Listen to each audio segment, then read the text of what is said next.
Welcome back to the third episode of Sports Mecca, everybody. I'm Lucas Panzica. Okay.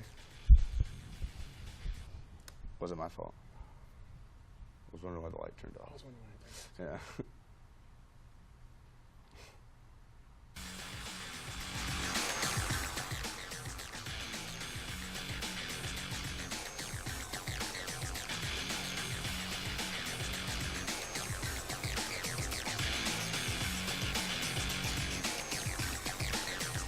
We're back for the third episode of Sports Mecca in fall 2015. Hello, everybody. I'm Lucas Panzica. And I'm Malcolm Harris. Lucas, it's good to be back, man. Good to be back. A lot to talk about today. The sports world, like you said, has been exploding in the past couple of weeks. We'll start off with some breaking news out of Minnesota. Head coach Jerry Kill has retired. He's age 54. He's been a head coach for 30 years with a record of 152-99. Been the head coach of the Minnesota Gophers for 4 years. Had a lot of health problems with seizures. It's sad to see him retire. He really is a coaching legend in the past few years. Jerry Kill retires today. Yeah. But past that, last week, Tennessee goes to Alabama, third Saturday in October.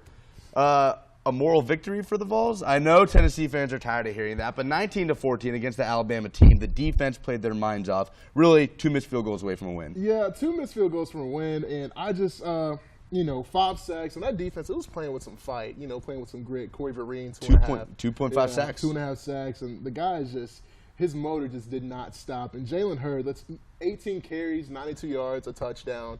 Obviously, that last possession with Dobbs and Chance Hall, I mean, you have a true freshman.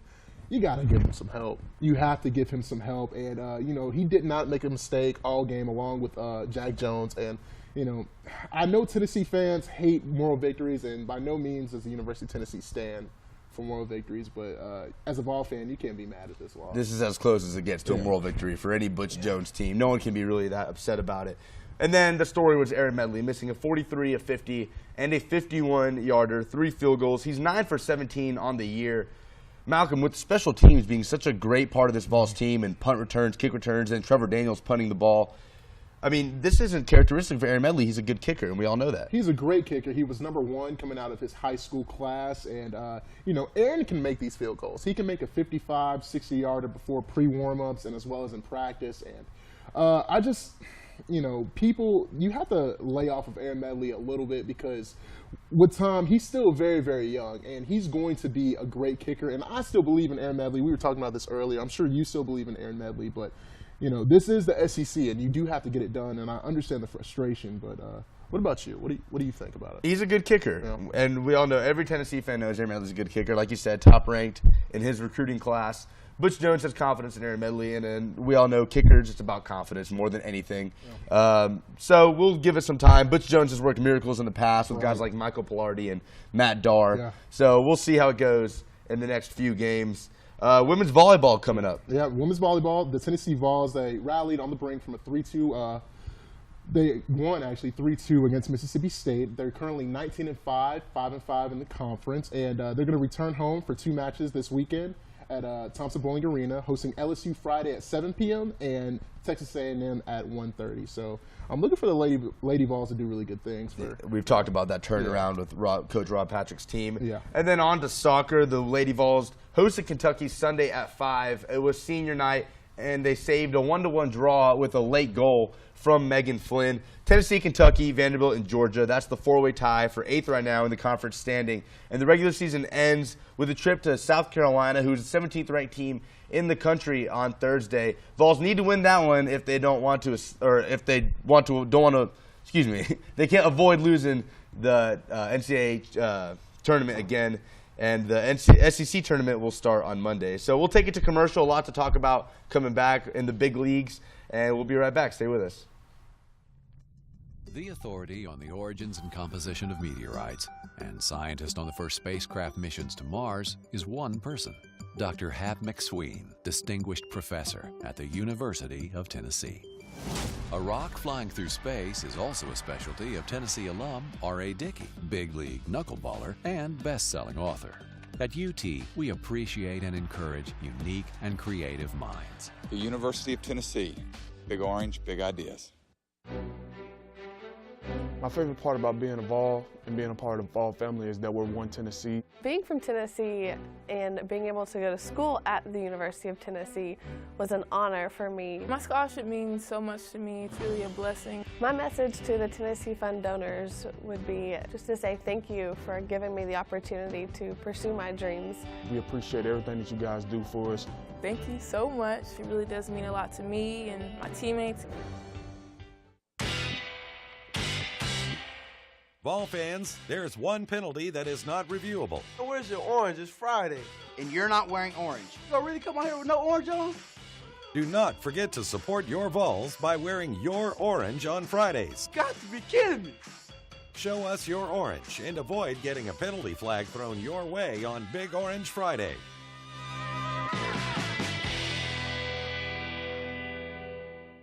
Game 1 of the World Series was last night. Royals took the win after a crazy MLB playoff. We'll touch on that, but first let's get a quick recap of the playoffs. We got Curt Tucker here on the scene. Curt? As the World Series begins, we take a look back on one of the most exciting postseasons in recent memory. It all started with the wild card games, which have been crucial for the World Series considering last year's Royals-Giants matchup came from the wild card games. In the AL, the Astros handled the Yankees in convincing fashion 3-0, led by the likely AL Cy Young Award candidate, Dallas Keuchel. Meanwhile, we move over to the NL, and Jake Arrieta, the Chicago Cubs, threw a gem to help the Cubs advance against the Pirates 4-0. In all 4 division series matchups, there was drama galore, with all but one series going to the brink of 5 games. The Kansas City Royals took care of the Astros behind an incredible Game 4 comeback in which they pushed across 6 runs in the 8th inning to avoid elimination. Back at Kauffman Stadium in Game 5, they finished off Houston to advance to their 2nd consecutive ALCS. Possibly one of the craziest Game 5s ever was played in the AL Division Series. After losing the first 2 games of the series to the Texas Rangers, the Toronto Blue Jays won 3 straight, including an epic collapse in Game 5, which included 3 consecutive errors by the Rangers in the 7th inning. This was shortly followed by a Jose Bautista moonshot and bat flip to help the Blue Jays win 6-3 and advance to their first ALCS since 1993. Meanwhile, the lovable underdog Chicago Cubs took on the baseball empire of the St. Louis Cardinals in the NL Division Series. The Young Guns of Chicago were ready, taking care of the injury-plagued Cardinals in 4 games, advancing them to the NLDS. The New York Mets and Los Angeles Dodgers also went to the brink of 5 games, where Jacob deGrom battled potential Cy Young winner Zach Greinke. Daniel Murphy hit a home run in the final game, which propelled them to a win, which has been a reoccurring theme given he homered in Game 4 as well. So on to the NLCS, where the New York Mets and their lineup of young arms jumped on the Cubs and swept them in 4 games to advance to their first World Series since 2000. Sorry, Marty McFly. Daniel Murphy homered in all 4 games of the series. He stands alone as the only man in MLB postseason history to homer in 6 consecutive games. He ended both series with a .421 batting average, 11 runs scored, 7 homers, and 11 RBIs. The ALDS found Toronto down 3-1 again in the series, but the Kansas City Royals held on to polish off the Blue Jays in 6 games to advance to back-to-back World Series. The New York Mets are hot. They are young. They have tremendous starting pitching, but they are facing a team that barely lost in Game 7 of last year's World Series, and they do not want to feel that loss again. The Mets bullpen is suspect, which doesn't bode well for them, considering the Royals have scored more than 20 runs this postseason after the 7th inning. Also, the Royals have a .300 batting average against pitchers who throw 95 miles per hour or faster, which is every starting pitcher in the Mets rotation. The Royals got a really big team. They need some really big rings. I've got Kansas City in 6 games as your 2015 World Series champs. That was a job well done by Curt. Thank you so much. That Drake reference, I know you like that. Really big rings, man. What'd you think about last night, man? Take me through. What were you looking at during the win by the Royals? Well, I was trying to go to bed last night, but they wouldn't stop playing baseball. But it was a great game to watch, 14 innings.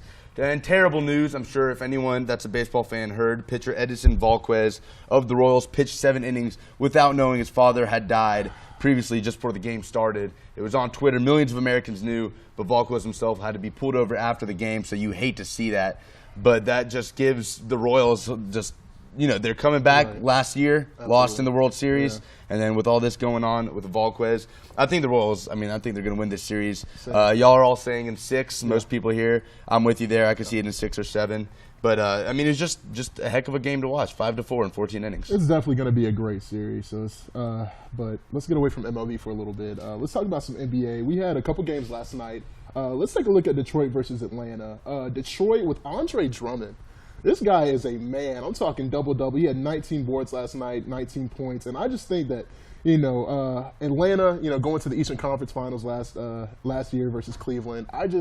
I really like Atlanta and how they spread the floor, but, this Detroit team looked really scrappy. So I didn't even get the chance to really watch the Detroit game. There's so much going on last night with Game 1. Cavs Bulls is what I was really looking at. And then with the Cavs, LeBron drops 25 points. Cavs win 97-95. A great opening night game. Let's talk about Derrick Rose for a second here. I know you love D Rose. I know, and give me kind of an over/under. How many games does D Rose play in 2015? Derrick, if he is healthy, he's going to play 60 games, maybe. And I know that it's awful to say, but, Derrick, if he gets that explosiveness back, it could go for more, but I'm looking right now at about 60 games. He looked great last night, complimenting Jimmy Butler, who was off. And, they just played really good basketball for Chicago last night. And it's really good, but it's nothing compared to what we have in the Bay Area with Steph Curry. Golden State, on the other hand, took care of business against the Pelicans. Steph Curry dropping 40 points. After watching that last night, it's hard not to put Steph as my MVP. It's tough to get back-to-back MVPs, I know. But, Malcolm, who's your guy, MVP this year? My guy, although Steph, he looked fantastic last night. It's unfair to say, but there's a guy in OKC by the name of Kevin Durant. And who plays Game 1 tonight. He plays Game 1 tonight. And I honestly think that the world does not know how good Kevin Durant is, and they will find out soon. Spurs Thunder is tonight at 8. Let's go over to the NFL. The Cowboys, they lose without Tony Romo and Dez. Dez, as of now, a 50-50 chance to come back this weekend. But the main story was the Greg Hardy confrontation with Dez Bryant, with the special teams coach. Big deal or no deal? It is a big deal. You don't do that. The NFL is where you make money. It's a profession. And Greg Hardy, he's had a history. He's had a history at Ole Miss. He's had a history in Carolina. And now you bring him to Dallas. That's 3 for 3, my friend. And it's not needed. And the person that's telling you to calm down, I know it started with special teams coordinator, but Dez Bryant is telling you to calm down. And Dez Bryant is a hothead when it comes to hotheads. And I don't see it. What about you, man? It's not a huge deal. It's not a deal breaker, but it's a red flag. And as you mentioned, Greg Hardy is a guy who's had several problems in the past. It's definitely a warning sign that the Cowboys should look out for. A whole other story in the NFL, 5 undefeateds left. I mean, something I've never seen before, something that I don't think has ever happened before in the league. So you got Green Bay, Denver, Carolina, Cincinnati, New England. Of those 5, how are the Carolina Panthers undefeated? Right. You tell me. I don't get it. I mean, Cam, he is still, my MVP at this point. Maybe you could squeeze in Andy and maybe Tom Brady, but Cam Newton is doing so much with so much less. You can't say enough about it. And with Kelvin Benjamin out for the year, too, I mean, people don't talk about that enough, that his lack of weapons, that defense they're playing their minds off right now. So, first team to lose in those 5. I'm definitely going Green Bay. They played this week at, Denver. And that Denver defense, it's amazing, led by Von Miller, DeMarcus Ware. Aaron Rodgers is a bad man, but I think that defense is going to be too much for him this week. We've talked about undefeateds. There's a couple 1-6 teams that you really would not expect, especially with the Baltimore Ravens, and you got the Detroit Lions. Who gets it together? When you look at the way Baltimore is losing, it's just in dramatic fashion. I mean, Joe Flacco on Monday Night Football, primetime, Big Joe. He's marching down the field, and he just throws just nonchalant pass to his tight end that's overthrown and eventually picked off by that Arizona secondary. So I honestly think Baltimore is going to get it together, but Detroit, there's fellow Vol for life, absolutely. Jim Bob Cooter. Jim Bob Cooter, the new offensive coordinator. What a name! Former quarterback. He got that OC position, but I think that Baltimore is going to right the ship. So. All right, let's go to the AFC South. Yeah. I don't think you can really argue that it's the worst division of football right now. Yeah. You got Colts, Texans, Titans, Jags. Who wins it? Colts right now holding the best record with 3-4. Andrew Luck is not healthy. And it's crazy that Matt Hasselbeck has won more games than Andrew Luck has in a Colt uniform this season. But I just think if they don't get it together, look for Jacksonville to take this division. With Houston just looking lost, and with the Titans, they're great. They're number 3 in total defense. That defense it held Atlanta to 10 points, and they can't find it on offense. But I just think that Jacksonville with Blake Bortles, along with those pieces with Hearns and T.J. Yeldon, we don't talk about him enough. Alabama back coming in rookie, he just carried for about $115. I think Jacksonville can do it. What about you? I don't know that I've seen Jacksonville in my lifetime win the AFC South, or ever since I actually started paying attention to football. So I'm going to stick with the Colts at 3-4. Once Andrew Luck gets healthy and 100%, he's still Andrew Luck, and he still has weapons. So I believe in the Colts this year. I'm a Titans fan. I have bias. I actually had some hope in the beginning of the season with the state of the AFC South as it was. But I do have the Colts. But I like the pick of the Jags. I think it'd be very interesting if the Jags went on to win, and I wouldn't mind seeing that. So we're both just dismissing Houston. Houston's just oh, yeah. I think everyone in the country can go ahead and dismiss Houston right now. Speaking of Houston, Ryan Mallett, former Arkansas quarterback, the quarterback at Houston, already lost his job to Brian Hoyer. Now he's not even on the team for missing a team flight. How harsh is this? My father used to tell me early is on time is late, and late will get you done. So I just, I'm sorry, Ryan, but this isn't the first time this has happened. Right, it's the last straw. It's repeated behavior. He already wasn't in the playbook. I'm sorry. He's going to find another gig somewhere. I mean, there's plenty of opportunities, but you got to grow up. He's too physically gifted. I'm sure he'll be somewhere before the November deadline. Absolutely. But yeah, it was the last straw. Bill O'Brien had to draw the line. While we're on the Texans real quick, Bill O'Brien, does he still have his job after this season? No. I don't think so. That defense, I mean, I know that they're really injury prone right now, but you don't go 1-6 with a J.J. Watt led team. Well, not 1-6. You don't go 2-5 without J.J. With J.J. Watt in the lineup. That's inexcusable. And it's not even offense that's a problem. You give up over 40 points 2 consecutive weeks, and you're making Ryan Tannehill look like he's Dan Marino in that backfield. It's inexcusable. Ryan Tannehill should not have 25 straight completions. That should not happen. I don't care. No knock on Ryan Tannehill, but that's inexcusable. So Bill O'Brien, unless he rights his ship and writes it fast, he's gone this year. Speaking of Ryan Tannehill, let's go into Pick'em. First, the Dolphins go to Foxborough. Dan Campbell, he's been the hero for the Dolphins. Blowouts against the Titans and Texans. Yeah, man. 2 teams from the AFC South that are not very good. But, I mean, this defense is waking up, finally playing to their potential. Ryan Tannehill is playing efficiently. Who you got in that game? The smartest pick would be to go with New England, but Miami is playing great football, man. So I'm going to go with the upset. I think New England takes its first loss this season, and Miami comes out swinging. I mean, Cameron Wake is just playing. We talked about it earlier. The football he is playing is amazing with Sue, and that wide receiver core is starting to gel right now. And, you can speak about Lamar Miller. I mean, it's crazy. I got Miami. What about you, man? I was with you there. And when I picked that, I was thinking I was going to surprise you with this pick, but then I came to find out you did the same thing. Man. Yeah, that defense is just waking up. Cameron Wake had about 1 tackle in the first 5-6 games of the season, and then against the Titans has about 5 sacks. Yeah. I mean, I don't know what Dan Campbell did to this team, but it's working. I can't wait to see what they do against the Patriots. Next up, the Bengals, still undefeated, go to Pittsburgh. I like Cincy in this one. Andy Dalton is playing the best football since he was at TCU. He's putting the ball where it needs to be. That's simple. I mean, turnovers have not been a problem for the Cincinnati Bengal team. I feel like Marvin Lewis is finally getting it. He's getting the formula of what his football team needs. And, with Ben and his knee, I just don't see how he can, absolutely just get them over the hump this week. And that's not saying anything about, Pittsburgh negatively, but Ben, he was 1 tweak away from tearing that ACL. So we'll see. What about you, man? Ben Roethlisberger is back, and that's great for me with Antonio Brown on my fantasy team. He was averaging about 2 points a game with Mike Vick there. Yeah. They just don't know each other. And Big Ben and Antonio Brown had this connection that is very rare in the NFL as of this season. But I'm going to go with Cincinnati. I'm with you. I don't think Ben is healthy enough right now.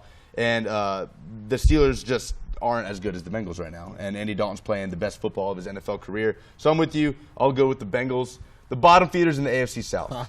Yeah. Houston and Tennessee. If Mariota plays, I'm going with Titans. You know, I watched Zach Mettenberger last week throw the football, and he's just not efficient. You know, he's got, you know, the stature to be, you know, great. He's got all the physical intangibles, but the wins, he's 0 for 7 as a starter. You know, and that's not going to get it done. But if Marcus Mariota does play and suit up, I do have the Titans. But, you know, one has to just think that, you know, Houston, J.J. Watt, he's kind of angry right now. You know, it's a toss-up. You have to wonder if the Titans would have come away with the win had Mariota been playing against the Falcons, because, like you said, that defense played out of their mind. Out of their mind. And it was just a late pick by Mettenberger that sealed it for the Falcons. Mettenberger's a great backup, and the Titans should certainly keep him. But I'm with you. If Mariota's back, I think Tennessee finally gets it done against Houston. They've been so close against some very good teams so far this season. I think they finally take out their frustration on the Texans, who are just a very bad football team right now. Jets, Oakland. I love the Raiders, and I know you do too. Oh, my goodness. They're on my fantasy team. I have Amari Cooper and Michael Crabtree, and they are performing. And with Derek Carr out of Fresno State, that kid has a cannon. I mean, I'm loving Oakland. I'm not sure if, you know, Amari Cooper versus Darrell Revis. We're going to see what that young fella's made of this weekend. But I'm taking Oakland by a touchdown, man. I'm with you. I think the Raiders win. A couple more pretty quick hits. Dallas, Seattle. Pretty good game. Dez, 50-50 chance to be back as of right now. Who you got? I'm taking definitely Seattle right now. I just feel that, you know, Russell Wilson is starting to pick it up. The X factor, Jimmy Graham. I want to see how he responds. They're starting to get him more involved in the offense, and you know, I just really feel that with that connection and with a Dallas team that's just limping right now, they need something. I have to go Seattle. What about you? I'll go with Dallas. I think with Dez, like I said, 50-50 chance. If Dez is back, I'll go with Dallas. I think Matt Castle gives them a better chance to win than Brandon Weeden, especially with Dez Bryant back. So I'll go with Dallas on that one. And then finally, the battle of the undefeateds, Green Bay and Denver. In Denver, that's a great game. But who you got?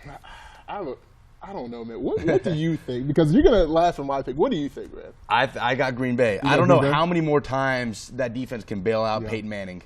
And I think that this is the time where, I don't know, I think Aaron Rodgers gets the job done and he beats the Broncos. See, I have Denver. I think that Peyton Manning is honestly, I mean, this might be this volunteer talking in me, but he's going to have that breakout game. Demarius has looked really slow, and I just honestly feel that, you know, I'm not sold on that pass D in Green Bay, and I just feel that, you know, the Broncos are first in total defense, so it's going to be a good one, but we're gonna come right back. It's a lot of hot topics. We're going to talk about some college football and do some pick'em, so stay tuned.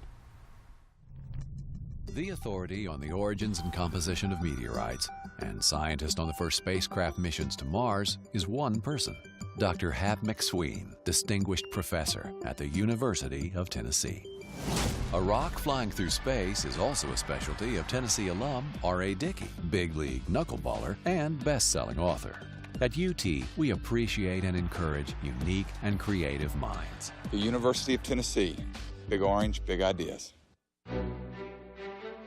My favorite part about being involved and being a part of the Vol family is that we're one Tennessee. Being from Tennessee and being able to go to school at the University of Tennessee was an honor for me. My scholarship means so much to me. It's really a blessing. My message to the Tennessee Fund donors would be just to say thank you for giving me the opportunity to pursue my dreams. We appreciate everything that you guys do for us. Thank you so much. It really does mean a lot to me and my teammates. Vol fans, there's one penalty that is not reviewable. Where's your orange? It's Friday. And you're not wearing orange. You gonna really come out here with no orange on? Do not forget to support your Vols by wearing your orange on Fridays. Got to be kidding me. Show us your orange and avoid getting a penalty flag thrown your way on Big Orange Friday.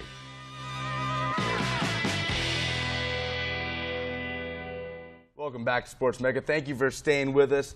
Let's move on to college football. A lot went on last weekend. In the past couple weeks, it's been all pretty crazy. Let's talk about what might be the most fallen program that I've ever seen in college football, the U. Miami losing 58-0 at home against Clemson in front of about 12 fans. And Al Golden loses his job after 5 seasons. Good or bad? Is it too soon, or do you think it's time after losing 58-0 to a conference rival? To me, if you're taking over a program, you need about 4 years to really get yourself back in position. You know, Al Golden, he's only won 32 games there in 5 years. It is time to move on.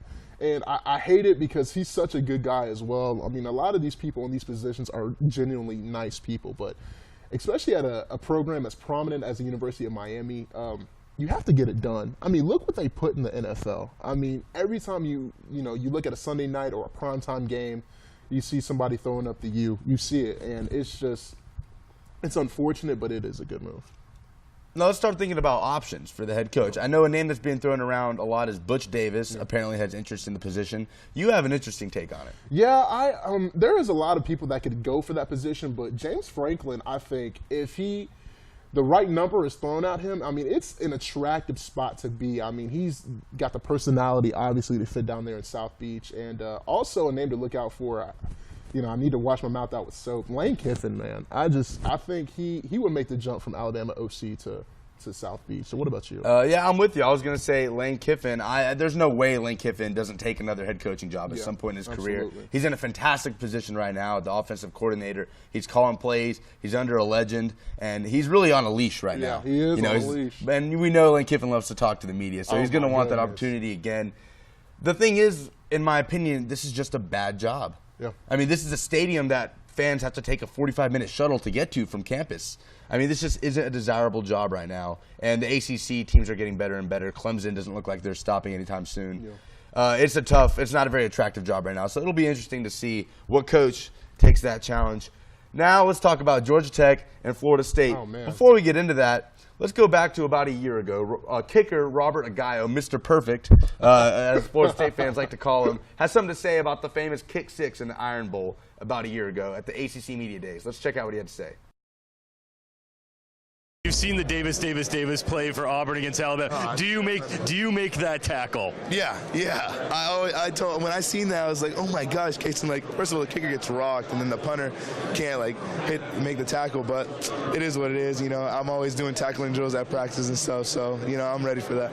All right, now let's take a look at a certain play that happened last Saturday against Georgia Tech. This will be his first attempt this year from over 50 yards. He's 3 of 3 tonight, but those were all inside of 40. From the left hash, 56-yarder, just like last week against Pittsburgh. Kick is blocked! Georgia Tech blocks it! The Jackets pick it up back at the 25, and Austin is returning it down the left sideline. Past the 50, past the 30, inside the 20, inside the 10, and he scores! So Robert Aguayo, all those tackling drills. Man, all those tackling drills. What happened? He missed it. They didn't come in handy. Aguayo ends up eating his words, and Georgia Tech wins. I mean, wow, what a game. And then another crazy special teams finish in college football. I mean, something I've never seen before. And it wasn't even on a return. It was a block. It's shocking, man. This special teams is truly evolved into winning and losing ball games, So for these young guys out here playing special teams, your job is vital. Make sure you are giving your all on every single play because you never know. You could be a Aguayo. So crazy finish there. Let's talk about a big upset. Steve Sarkisian was fired for alcohol problems and just really behavior problems at USC. So big news from there. And then USC goes and beats the third-ranked team in the country, Utah, 42-24. Probably Utah's first real big test of the season, but a pretty dominant performance by the Trojans after losing their head coach. I'm wondering why Utah's offensive coordinator didn't yell in their quarterback's ear, stop throwing to Cameron Smith.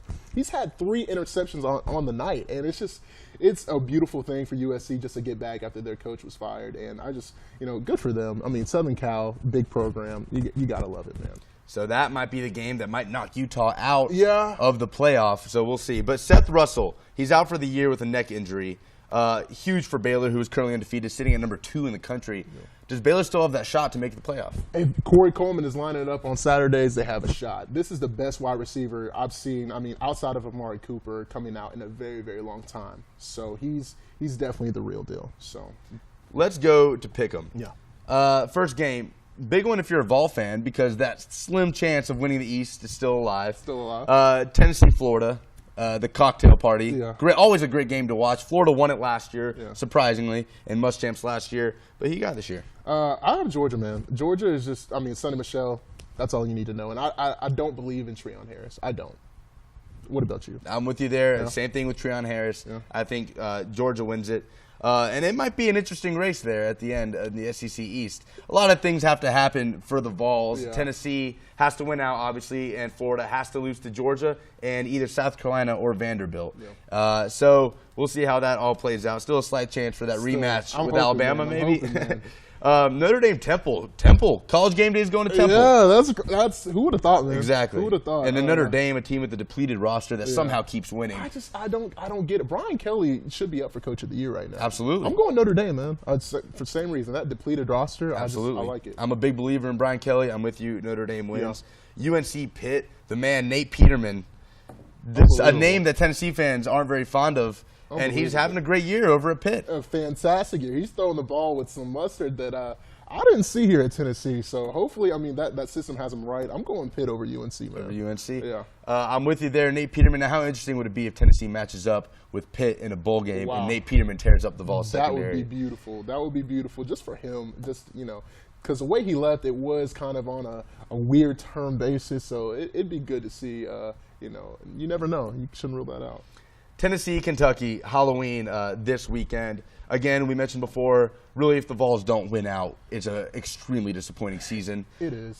So what do you think about this game coming up? Kentucky, who just got steamrolled by Mississippi State, and Tennessee, who just really put up a fight at Alabama. Yeah. How does this game go? Tennessee, although, everybody talks about how good they are going to be, this Tennessee Vols team is not bad. And I know they are kind of mad because they're tired of the moral victories. I think that, they will roll. What about you?